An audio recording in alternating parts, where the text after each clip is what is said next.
Maintenant, écoutez, Église, je vous aime, et je veux que vous m'écoutiez là. Comme frère Makolo avait coutume de dire, là je vais dire quelque chose. Mettez toujours le Seigneur devant vous, et ne faites rien que vous ne feriez pas en sa présence, parce qu'il veille sur vous. Voyez, le Seigneur campe autour de ceux qui le craignent. Il reste là, tout près de vous, et il sait tout ce que vous faites. Et vous devez reconnaître cela. Quand vous êtes sur le point de dire un mensonge, ne le dites pas. Souvenez-vous, Dieu vous écoute. Si vous êtes sur le point de faire une petite tricherie, ne la faites pas. Dieu vous regarde.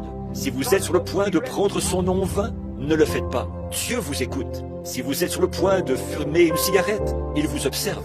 Voyez ?